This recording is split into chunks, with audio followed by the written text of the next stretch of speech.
Okay, I've got about 4 feet of scrap here, and there's going to be a lot left over for these, but that's what I've got sitting here.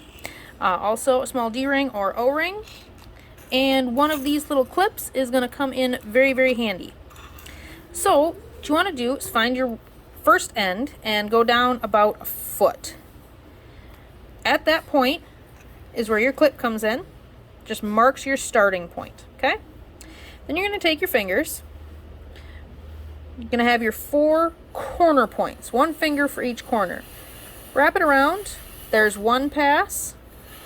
There's 2 pass. If you want 2 on each side, that makes a small one like I had in the pictures. If you want it a little bit bigger, go around 3 times. Cross between your fingers right here, and then we're going to wrap underneath. So take your other end, your working end, pass it underneath the cords, between all your fingers, all the way across. What this is a small monkey's fist. That's all it is in the world. And you're going to come back up across the top, down under the bottom again to give you 2 passes underneath. Come up on this side, and scraps are always twisted and fun to work with. Make sure they're all lining up flat.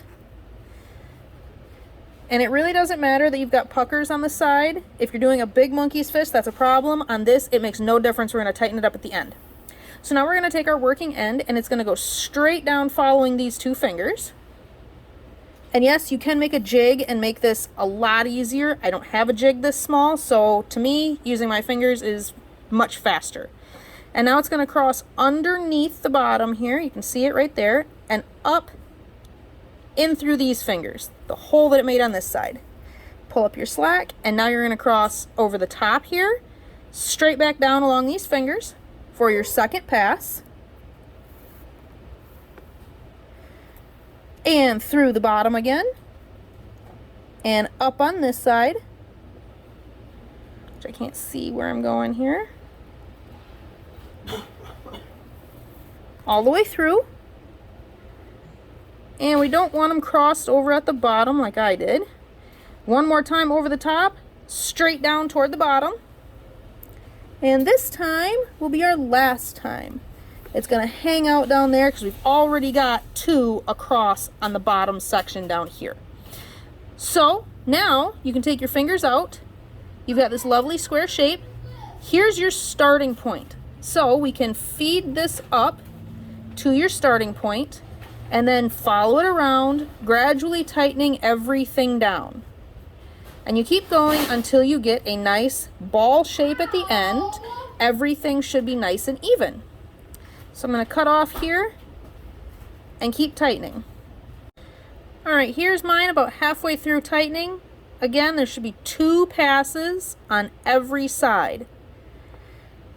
And you just keep going until, like I said, you've got a nice uniform round ball shape. And you want it to be fairly tight, but it doesn't have to be so tight you can't move through it. Alrighty, so once we've got it nice and uniform here, symmetry is much more important than how tight you have it. I still have a little bit of spongy action to it, but it's nice and uniform. I don't have any huge bubbles on it, so I'm going to call mine good right there. We can take our clip off now. Our starting point is no longer needed.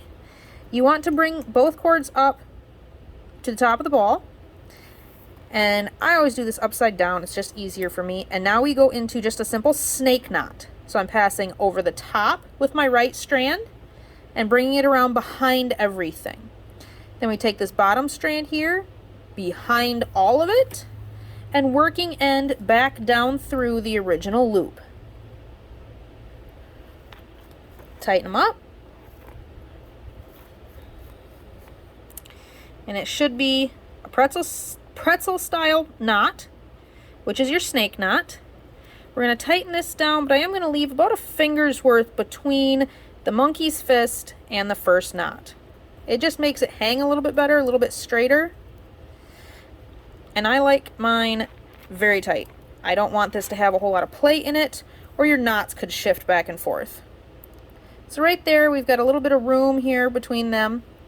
And then, depending on how long you want it, I usually make these 6 to 8 snake knots long. It makes them short enough that they're not hanging, you know, if you have these hanging off of key loops that are on your jeans or something, they're not getting tangled up with you. Again, pretzel knots, snake knots, and we tighten them up. But it keeps them long enough that they are just a little bit longer than your keys. All right, and there is number 2. Again, over the top, behind everything. Second strand, behind it all, and down through the original loop.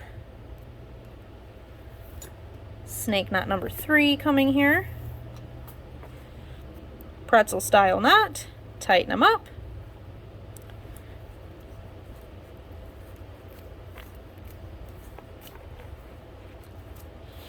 And you can see we're just stacking snake knots right on top of each other.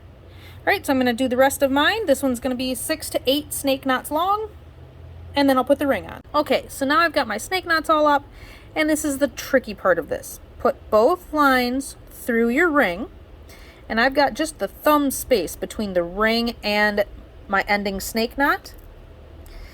This is the part where everything has to stay completely lined up, and this is going to be very hard for me to film here.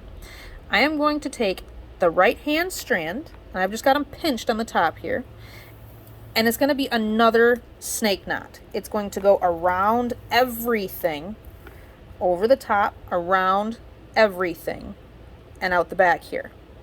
Then this strand on this side is going to come around behind everything. I've even got the other strand included, and down through the original loop. Just another snake knot. It just has this line in between. Then you tighten those down. Keep your ring in there so it's nice and straight.